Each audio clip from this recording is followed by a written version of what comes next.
അല്ല കാക്ക, ഡോക്ടർ നിങ്ങളോട് പൂർണ്ണമായിട്ട് റെസ്റ്റ് എടുക്കാൻ പറഞ്ഞതല്ലേ? നിങ്ങൾ എന്തിനാ ഈ തുണിയും കുപ്പായും ഇതൊക്കെ എടുത്തുകൊണ്ട് അലക്കാനും ഇതിനൊക്കെ നിൽക്കേണ്ടത്? ആ സാധ്യത വിളിച്ചറിഞ്ഞപ്പോഴാണ് ഞാൻ അറിയേണ്ടത്. അതൊന്നുമില്ലടാ, ഓരോന്നാലോചിച്ചപ്പോ പ്രഷർ കയറി. ഇപ്പ കുഴപ്പമൊന്നുമില്ലല്ലോ. മരുന്നൊക്കെ നേരത്തിനും കാലത്തിനും കഴിച്ചോ കേട്ടോ. ഡോക്ടർ എന്തേ പറഞ്ഞു? ഇന്ന് പോവാന്ന് പറഞ്ഞോ? നേരത്തെ ഡോക്ടർ വന്ന് പ്രഷറൊക്കെ നോക്കിയപ്പോഴേ വൈകുന്നേരം ആണെങ്കിൽ വീട്ടിലേക്ക് പോയിക്കോന്ന് പറഞ്ഞിട്ടുണ്ട്. ചിലപ്പോ ഒന്ന് പറഞ്ഞേക്കണ്ട. അല്ല, എന്താ ഇപ്പൊ ഇങ്ങോട്ട് പോന്നു? ഇപ്പാക്കിപ്പോ ഒരു കുഴപ്പമൊന്നുമില്ല കേട്ടോ.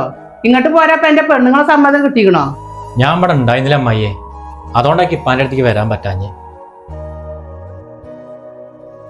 അസ്സലാമു കാക്ക. വലൈക്കും അസ്സലാം.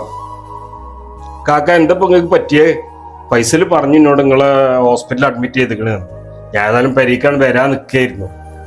എത്തില്ലടാ, നാളെ കാക്കാനടുത്തേക്ക് വന്നല്ലോ. പ്രഷർ കൂട്ടിയാണ് കാക്കാക്ക്.